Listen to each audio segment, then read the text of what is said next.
The Rhine River flowed through the middle of Europe like a huge ditch protecting a castle. On this cold spring morning, the water rushed so fast that it could wash a person away in seconds. German soldiers watched from protected shelters on the other side of the river. Their rifles were ready. They knew what was going to happen. The Allies needed to cross, and crossing meant building bridges. Bridges meant things to shoot at. This is the story of how Canadian Army engineers built the longest Bailey Bridge in World War II history. It was 558 meters of floating steel stretching across Germany's most dangerous river. They did it using a plan so smart and so fast that it changed war forever. But before we learn how they won, we need to understand just how impossible everyone thought their job was.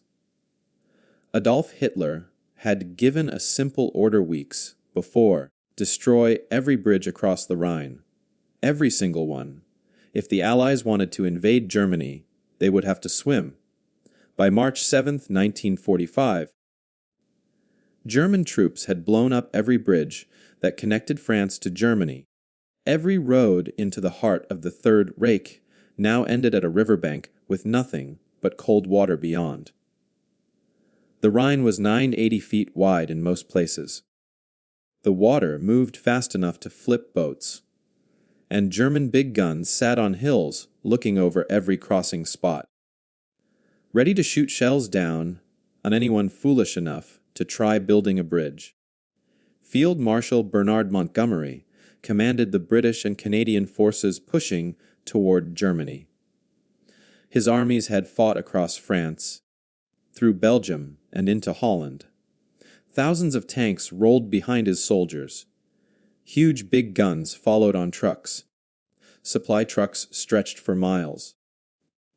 But all that firepower meant nothing if it sat stuck on the west side of the Rhine.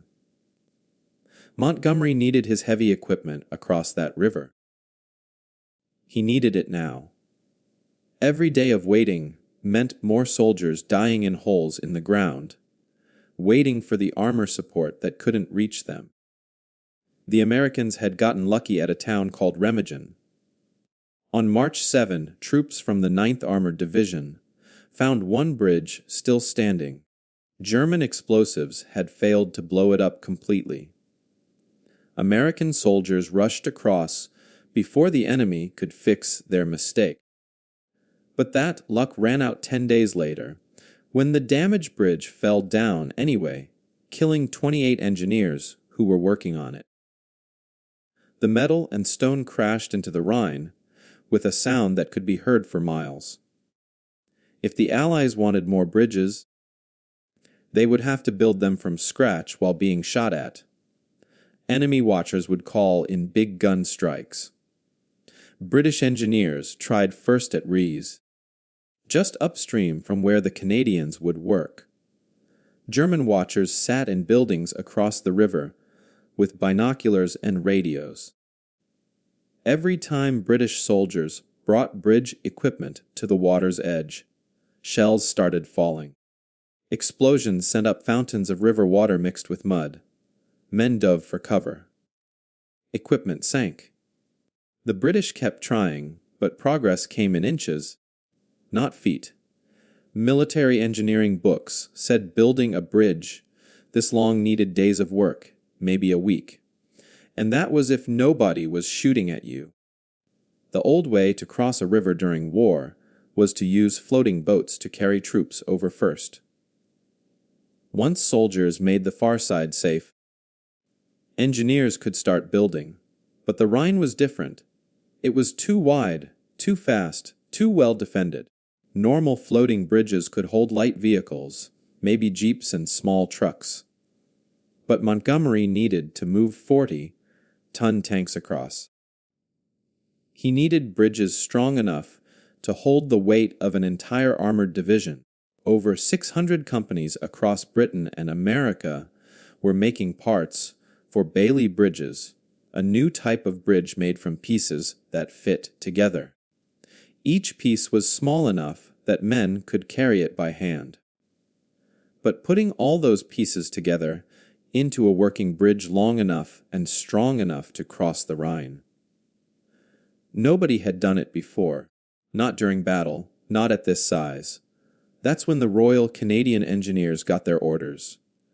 3 field companies, the 29th, 30th, and 31st, would build a bridge at Rees. Not a small bridge, not a backup bridge. The longest Bailey Bridge anyone had ever tried in combat. 558 meters from bank to bank, including the ramps leading up to it. It would need to float on pontoons across the deepest part of the channel.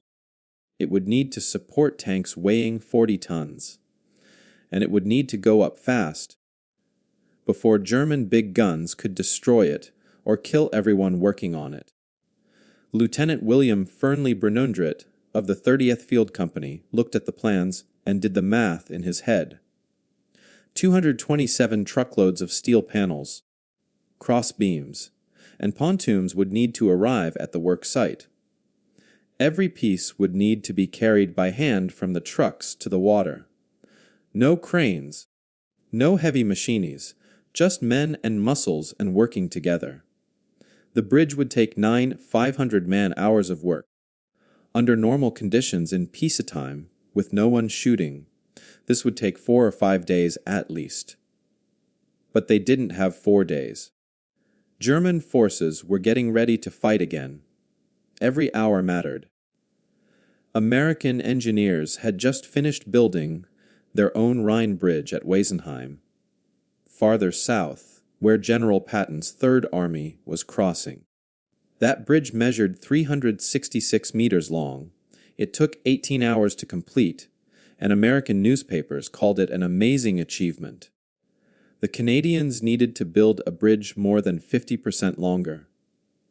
Military experts looked at the numbers and shook their heads. Impossible, they said. Maybe if conditions were perfect. Maybe if the Germans didn't interfere. But in reality, with big gunfire and fog and the chaos of war, no chance. German officers studied the same maps their enemies used. They figured out where they could shoot from. They positioned their guns. Then they made their own calculations. A bridge that long would take the Allies at least 3 days to build. Probably 4. That gave German big guns plenty of time to aim at it. They could sink the pontoons. They could kill the engineers. They could buy enough time for more soldiers to arrive. The length of the bridge was actually good news for Germany. It made the target bigger, easier to hit. The Germans felt confident. But Lieutenant Brunundrit and the Canadian engineers knew something their enemies didn't. They had spent months in Italy and France, building Bailey bridges while being shot at. They had practiced in training camps until every man could put panels together blindfolded. They had learned ways that weren't in any book. They had learned to move fast, work quiet, and think ahead. The key was treating each tent, foot panel like a piece in a huge puzzle that 6 men could lift and lock into place in under 2 minutes. 4 men could carry 1 panel. 6 men could place it. 8 men could install the crossbeams that held the roadway. If everyone knew their job and moved together like parts in a machine, the impossible became possible. And here was the secret advantage nobody understood yet. The Americans at Weisenheim had used over 400 engineers working around the clock to build their bridge in 18 hours. The Canadians planned to use just 200 men, half the crew size, to build a bridge 50% longer. Same basic bridge design, same steel panels. But better working together, smarter ways, every man doing the work of 2. The math seemed impossible, but the Canadians had proven it before in Italy and France. They just needed to prove it again when it mattered most. So on March 26, as fog rolled across the Rhine and made it almost impossible to see, the Canadians began carrying steel panels toward the water's edge. German watchers couldn't see them through the fog. Allied soldiers couldn't see them either. But the Canadians didn't need to see far. They just needed to see the next panel, the next connection point, the next step. Could they really build 558 meters of bridge in record time with half the workers while enemy guns waited to open fire the moment the fog lifted? The answer to building an impossible bridge lay in a design created 5 years earlier by a quiet British engineer named Donald Bailey.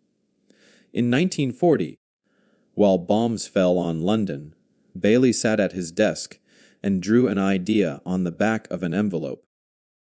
What if you could build a bridge from pieces? So simple that any soldier could put them together. What if each piece was small enough to carry, but strong enough to hold a tank? What if you didn't need special tools or big machines? Just men working together like ants building a colony.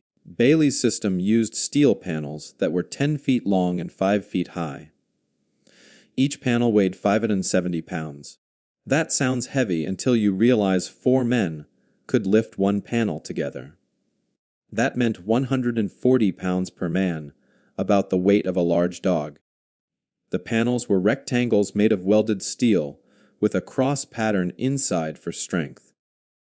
At the corners, the steel had special connecting points, like puzzle pieces that locked together with simple pins. 6 men could grab a panel, carry it to the bridge, and snap it into place in under 2 minutes. No welding, no bolts that needed wrenches, just pins you could push in by hand. But the Canadians had added their own trick to Bailey's design. They called it the launch nose method. Instead of building the bridge from both sides, toward the middle, they built it from one side and pushed it across the gap. The front of the bridge got pointed steel pieces attached to make a nose shape like the front of a ship. Then the whole bridge sat on rollers, metal wheels that let it slide forward. Men pushed from behind, or sometimes they attached the rollers to a truck and used the engine to pull. The bridge slid across empty air, reaching toward the far bank like a metal arm stretching across the river. Once the nose touched the other side, workers removed the rollers, added the wooden road surface, and locked everything down. It was brilliant, because you didn't need anyone on the far side helping. You didn't need boats in the middle holding things up. You just needed strong backs and good timing. The Canadians knew this system worked, because they had already proven it while being shot at back in Sicily in 1943. The 3rd Field Company Royal Canadian Engineers had built the first Bailey Bridge ever built, while enemy soldiers shot at them. The town was called Lionforte. German machine guns fired from the hills. Shells exploded in the streets. But the Canadian sappers kept working, kept lifting panels, kept connecting pieces. That bridge went up, and Allied tanks rolled across to attack the German positions. The enemy couldn't believe it.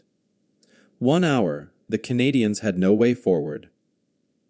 2 hours later, armor was crossing a river the Germans thought was safe. Then came the Sangro River in Italy, December 1943. That bridge stretched 330 meters, the longest anyone had built in combat so far. It took planning and sweat and men working through the night in freezing rain. But it worked. Tanks crossed, troops followed. The advance continued. By March 1945, Canadian field engineers had built dozens of Bailey bridges across rivers from Sicily to France. They knew every trick. They knew how to read the water to place pontoons. They knew which panels to double up for extra strength. They knew how to work in the dark, using only touch and whispered instructions. They were ready. At noon on March 26, 1945, the order came down. Begin building. The fog still hung thick over the Rhine, turning the world into gray soup, where you could barely see 20 feet ahead. That fog was a gift from heaven, because German big gun watchers across the river couldn't see what was happening. The 30th Field Company took responsibility for the home bank, the west side where the bridge would start. The 29th Field Company got the dangerous job of making the far bank safe, the east side where German soldiers might still be hiding in basements and rubble. The 31st Field Company focused on the floating section, the pontoons that would hold up the middle of the bridge where the water ran deepest. British pioneers joined to help, bringing the total workforce to over 200 men. Everyone had a specific job. Some men drove trucks bringing in the steel panels. Each truck carried about 30 panels, which meant 227 truck trips just to deliver all the materials. Other men worked as handlers, grabbing panels off trucks and carrying them toward the building area. Still others worked as assemblers, the experienced engineers who knew exactly how each piece fit together. Squad leaders called out commands in low voices. No shouting. Sound carried across water, and the last thing anyone wanted was to alert the Germans before the bridge was half built. The panels came in bundles wrapped in canvas to protect them during shipping. Men cut the canvas away and lifted the first panel. It was cold to the touch, the steel sucking heat from their hands even through gloves. 4 men grabbed the corners. They lifted together, one calling the count. Up, move, set. The panel slid into the starting position. The beginning of what would become the longest Bailey Bridge in history. Pins went through the connection points with a metal click that sounded too loud in the foggy silence. Another panel came forward. Click, click. The bridge began to grow. Each panel was 10 feet long. To cover 558 meters, they needed to place panel after panel after panel in perfect order. The bridge would need 34 separate floating sections in the middle, each section 42 feet long, plus one shorter section of 32 feet, where the depth changed. On the banks, the landing sections needed to be even stronger, built to Class 70 standard instead of the usual Class 40. That meant doubling up panels, putting one on top of another for extra support. Class 40 meant the bridge could hold 40-ton tanks. Class 70 meant it could hold trucks towing big guns, the heaviest loads in the Army. The crossbeams came next, the beams that connected the two sides of the bridge and held up the road surface. Each crossbeam needed 8 men to place it properly. They had to lift it high, slide it into position between the panels, and lock it down tight. Wooden planks called chesses would eventually cover the crossbeams to make the actual road that vehicles would drive on. But that came later. First, you built the skeleton. Then you added the skin. Problems started immediately. The supply trucks got lost in the fog. A driver took a wrong turn and ended up 2 miles away before someone noticed and guided him back. That delayed the schedule by an hour. Then the fog started to lift around 2 p.m., and German watchers finally saw what was happening. Big gunfire started coming in. Shells screaming overhead and exploding in the river. Huge columns of water shot up, soaking the workers. One shell hit a supply truck, destroying 20 panels before they could even be used. 2 men got wounded by metal pieces and had to be carried away to field hospitals. But the Canadians didn't stop. They changed their rhythm, working faster during the quiet moments and taking cover during attacks. The fog rolled back in around sunset, giving them another few hours of protection. Through the evening and into the night, they worked by moonlight and the dim glow of covered lanterns. The clang of steel on steel echoed across the water. The splash of pontoons being positioned, the grunt of men lifting heavy loads for the 10th hour straight, their muscles screaming, but their hands still steady. This was what they trained for. This was what they were good at. Panel by panel, section by section, the bridge reached out across the Rhine, like a steel finger pointing straight at the heart of Germany. At noon on March 28, 1945, just 48 hours after the first steel panel was placed, Lieutenant Bernundret stood at the west end of Blackfriars Bridge and watched as a column of tanks rolled onto the wooden surface. The bridge didn't shake. It didn't groan. It just sat there on its floating pontoons, solid as a road, carrying 40 tons of steel and men across water that had protected Germany for 1,000 years. 558 meters of impossible engineering, now made real. The soldiers cheered. Some cried. Others just stared in disbelief. 2 days ago, this had been a dream on paper. Now it was saving lives. The numbers told a story that even generals had trouble believing. Before the bridge, Montgomery's forces sat stuck on the west bank with no way to bring heavy equipment forward. Infantry crossed in small boats, but fought without tank support, without big guns, without the armor that kept them alive. After the bridge opened, everything changed in hours. Trucks loaded with bullets rolled across in steady streams. Big guns followed, their crews already planning shots for targets miles ahead. Tank after tank crossed, their commanders standing in the hatches and waving at the engineers who had built their highway to victory. In the first 24 hours alone, over 3,000 vehicles used the bridge. By the end of 2 weeks, more than 60,000 military vehicles had crossed at Rees. 60,000, each one bringing men and bullets and fuel closer to ending the war. The Canadians had built the bridge at a rate of 11.6 meters per hour. That meant every 60 minutes another 38 feet of steel reached across the Rhine.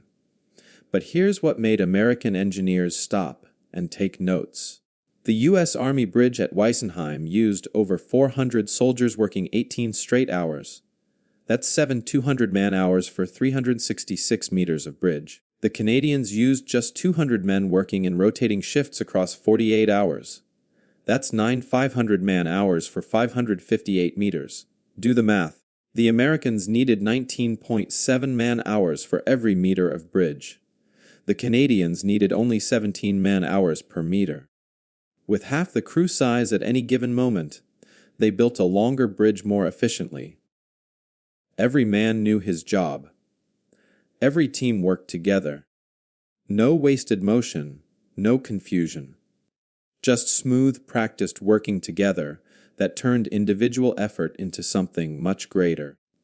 The world took notice fast. American military engineers studied what the Canadians had done and immediately started copying the methods. The United States had already bought the rights to the Bailey Bridge design from Britain and renamed it the Portable Panel Bridge. But now they wanted to learn the Canadian ways of building. The question wasn't about the steel panels anymore. Those were the same. The question was about the people. How did you get 200 men to do the work of 400? How did you organize smaller crews for maximum speed? How did you build longer bridges with fewer hands without losing quality or safety? The Canadian answer came down to training and methods. Every man learned multiple jobs. Squad leaders planned 3 steps ahead. Teams practiced until they could work in complete darkness by touch alone.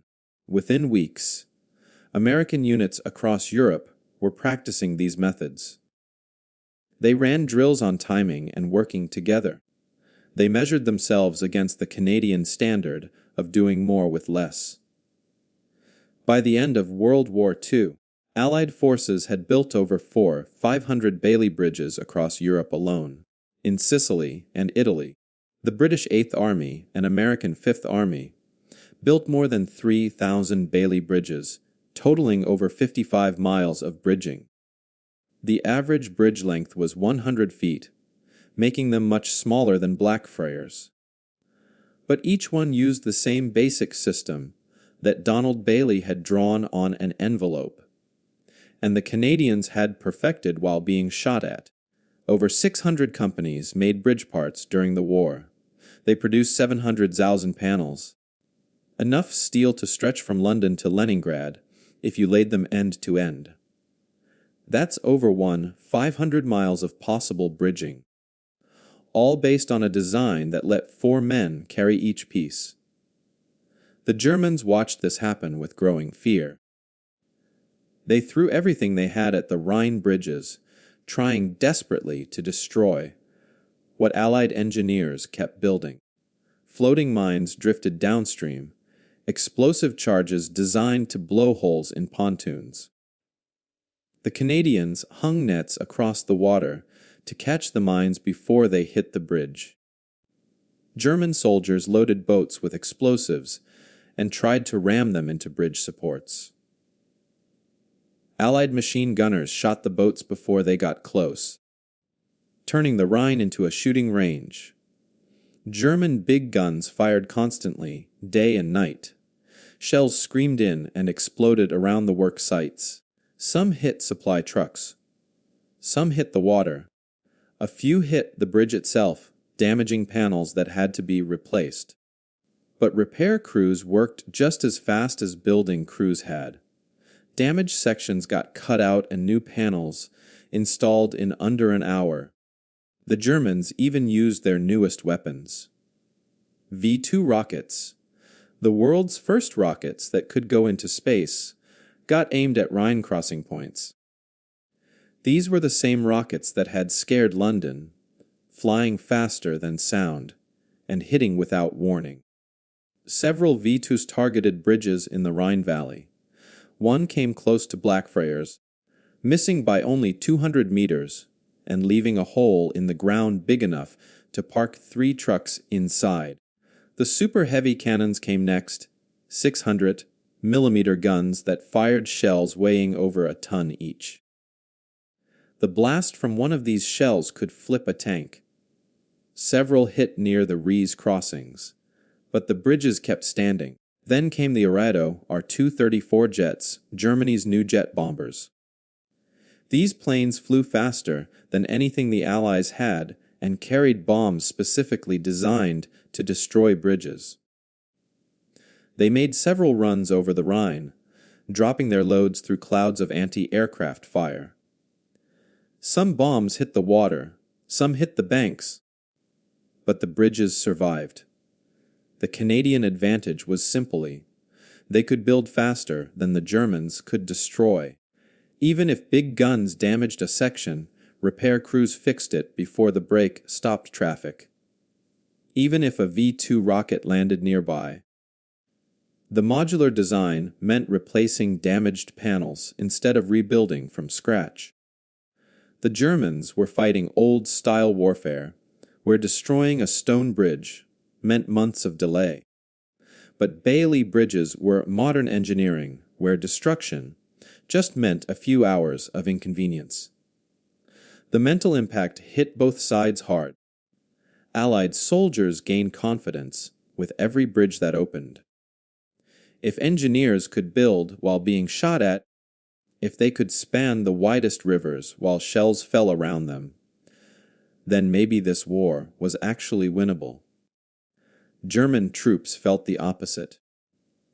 They watched bridges appear overnight. They watched their best weapons fail to stop them. The mighty Rhine, their last natural defense, had become just another river that Allied tanks drove across like it was a puddle in the road. Morale collapsed.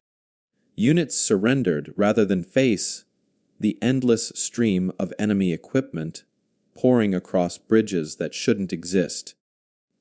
Nobody expected what happened after the war ended. The Ontario Hydro Electric Power Commission in Canada bought huge amounts of extra Bailey bridging equipment. They weren't building bridges to carry tanks. They were building things for peacetime. Over 200,000 tons of bridging materials went into hydro-electric projects across Ontario.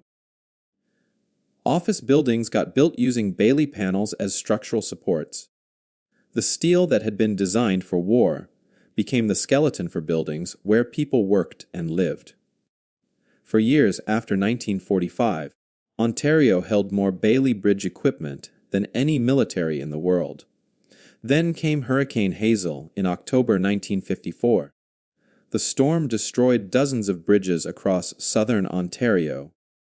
Rivers that normally ran calm turned into raging floods that swept away stone and concrete structures built to last for decades. But the government still had all that war, extra Bailey equipment sitting in warehouses. Within days of the storm, crews set up Bailey bridges as emergency replacements. Some were meant to be temporary, but those temporary bridges worked so well that communities kept them permanently. The old Finch Avenue Bailey Bridge in Toronto, built by the 2nd Field Engineer Regiment, still carries traffic today. 70 years after Canadian soldiers first learned to put these panels together while being shot at in Europe, their grandchildren drive across them on the way to work. Picture the scene one more time. March 27, 1945, midnight. The Rhine turns black beneath scattered moonlight. German shells whistle overhead, exploding in fountains of spray that drench everyone within 50 feet. Through the darkness, you hear only rhythm. The clang of steel on steel. The splash of pontoons hitting water. The grunt of men lifting 570-pound panels for the 100th time that day. No shouting, radio silence. Just working together born from months of practice. 6 men per panel moving like one body. 8 men per crossbeam. Working with the timing of a clock. Every soldier knows one mistake sends the entire bridge and all his brothers into the freezing river below. But mistakes don't happen. Not when you've trained this hard. Not when lives depend on getting it right. The fog rolls back in, hiding them from German watchers. The work continues. Panel after panel, section after section, a steel road growing across impossible water, built by men who refused to believe in impossible. The war ended in May 1945, just 2 months after Blackfriars Bridge opened for traffic. Germany surrendered. Soldiers went home. The huge armies that had rolled across Europe began shrinking back to peacetime size. But the Bailey bridges stayed. They sat there in the ruins of bombed cities and blown river crossings. These simple steel structures that had helped win the greatest war in history. People walked across them on the way to work. Farmers drove tractors over them to reach fields. Children played near them, climbing on the girders while their parents worried they would fall. The bridges became part of the landscape, so normal that within a few years most people forgot they had been built for war. Donald Bailey, the man who drew the original design on an envelope back in 1940, received a knighthood in 1946. King George VI tapped him on both shoulders with a sword, and from that moment on he was Sir Donald Bailey. But the money came much slower. In 1985, 40 years after his invention helped win World War II, the British government finally paid him for $12,000 for the patent rights, fee $12,000 for a design that had been made into 700,000 panels and saved countless thousands of lives. Bailey died that same year at age 84. He lived long enough to see his bridges on every continent, in every kind of place, solving every kind of problem. But he never got truly rich from the idea that changed military engineering forever. Lieutenant William Fernley Bernundret went home to Canada when the war ended. The 29th, 30th, and 31st Field Companies of the Royal Canadian Engineers disbanded as soldiers returned to civilian life. Some became construction workers building houses and roads. Others went into teaching or farming or business. They scattered across Canada and rarely talked about what they had done in Germany. That was common for combat engineers. Everyone wanted to hear stories about tank battles and infantry charges. Nobody threw parades for the men who built bridges, but those bridges made every battle possible. Without the engineers, the tanks never moved. The infantry never advanced. The war never ended. The Royal Canadian Engineers kept Blackfriars Bridge in their official history. The story got told to new recruits during training. Young soldiers learning to be combat engineers heard about the 9 500-man hours and the 558 meters and the 48 hours that shouldn't have been enough time, but somehow was. The 3 field companies earned honors and recognition from the Canadian military. Though their names never became household words, like famous generals or fighter pilots, their legacy lived in a different way. Every Canadian combat engineer regiment that came after them learned the same lessons: break big problems into small pieces, train until the movements become automatic, trust your team, work fast but work right. Those rules from March 1945 still guide Canadian military engineers today. The motto of the Royal Canadian Engineers is "Ubique," a word meaning everywhere. They earned that motto building bridges like Blackfriars in places where everyone said bridges couldn't be built. The Bailey Bridge design became the standard for military forces around the world. The American military adopted it fully and created their own version, called the M2 Bailey, with a wider roadway to handle bigger trucks. That M2 variant is still the primary assault bridge used by the United States Army today, 80 years after Donald Bailey drew his first sketches. NATO forces all train on Bailey Bridge systems. If you join the military in any Western country and become a combat engineer, you will learn to put these panels together. The basic design hasn't changed much because it doesn't need to. Simple works, strong works, fast works, those qualities matter just as much now as they did in 1945. More than 100 permanent Bailey bridges still stand in Canada alone, serving regular civilian traffic. These aren't military places. These are normal bridges that cars and trucks use every single day in small towns and country areas. Some have been in place for 70 years. They rust a bit on the outside, but the main structure stays solid. Engineers check them regularly and replace worn parts. But the main framework remains the same steel panels that were designed to be temporary battlefield solutions. Turns out temporary can last a lifetime if you build it right. The modern world keeps proving why Bailey bridges matter. In 2013, huge floods hit Calgary, Alberta. Rivers overflowed their banks and washed away bridges that had stood for decades. People got trapped on the wrong side of the water, with no way to reach hospitals or stores or their own homes. The Canadian military arrived within hours, bringing Bailey Bridge equipment on trucks. Within days, temporary bridges spanned the flood, damaged crossings. Those emergency bridges stayed in place for months, while permanent replacements got designed and built. Some of the soldiers putting those panels together in Calgary were grandchildren of men who had built Bailey bridges in Europe, during the war. The skill passed down through generations. Michigan had the same crisis in 2020 when the Edenville Dam failed. Floodwaters destroyed bridges across the region. The Michigan Department of Transportation rushed a Bailey Bridge to an important crossing on Highway M30, reconnecting communities that had been cut off. That bridge still carries traffic today, while engineers plan a permanent structure. New Zealand faced similar problems in 2023 when Cyclone Gabrielle tore through the North Island. Roads got washed out. Bridges collapsed. Communities lost contact with the outside world. Bailey bridges arrived by helicopter and truck, carried in pieces and put together on site. Within a week, supply lines reopened. Aid reached isolated towns.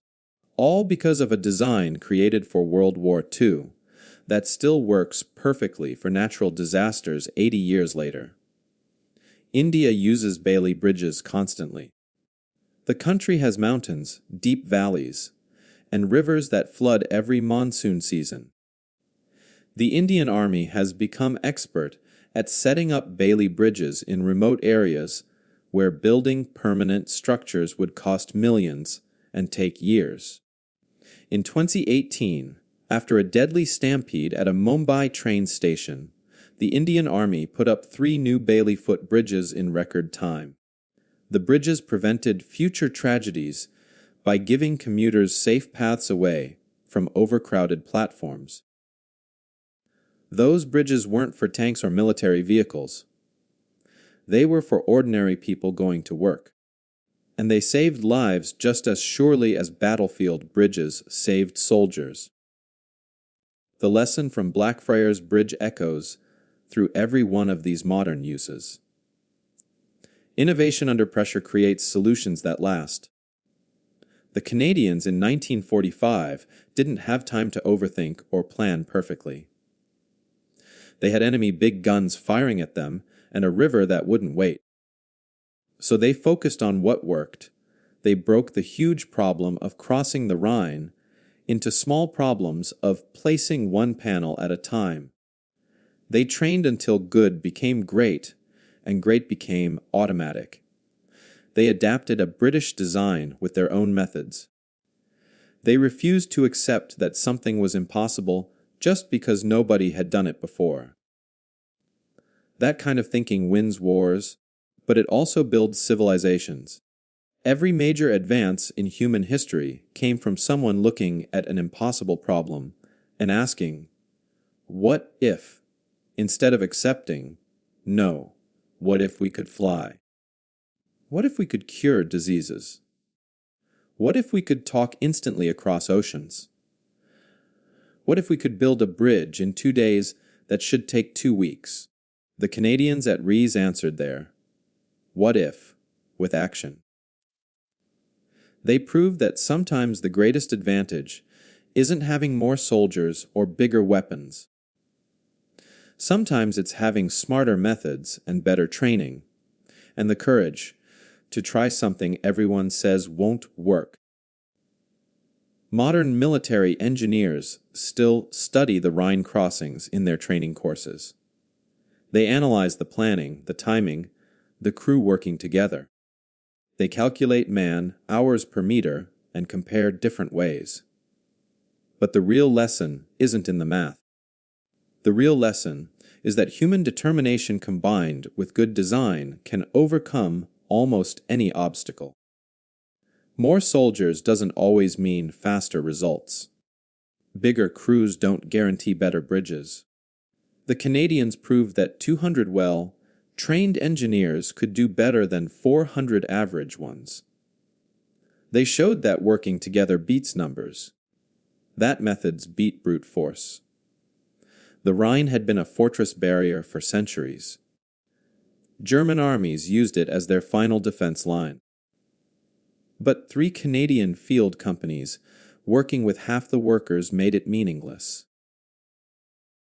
They turned Germany's greatest natural protection into just another river with a bridge across it. 80 years have passed since that foggy morning when the first steel panels went into place. The men who built Blackfriars Bridge are nearly all gone now. The last veterans are in their 90s, their hands that once lifted 570-pound panels now shaking with age. But their work lives on. Every time a disaster strikes, and Bailey bridges appear to reconnect broken communities, those old soldiers are there in spirit. Every time a military force needs to cross a river, while being shot at, they're using methods perfected at Rees. Every time an engineer looks at an impossible deadline and figures out how to meet it anyway, they're following in the footsteps of Lieutenant Brunundrit and the sappers who refused to quit. March 28, 1945. The Blackfriars Bridge opened to Allied traffic at noon, exactly 48 hours after Canadian engineers started work. In those 2 days, they didn't just build the longest Bailey Bridge in history. They proved that the impossible is just the difficult that nobody has figured out yet. They showed that good training beats raw numbers, that smart planning beats brute force, that teamwork beats individual talent every single time. The Rhine had protected Germany for 1,000 years. 3 field companies made it meaningless in 2 days. That's not just engineering. That's genius on a battlefield. And it's why 8 decades later, when disaster strikes anywhere in the world, the first solution engineers reach for is still a Bailey Bridge.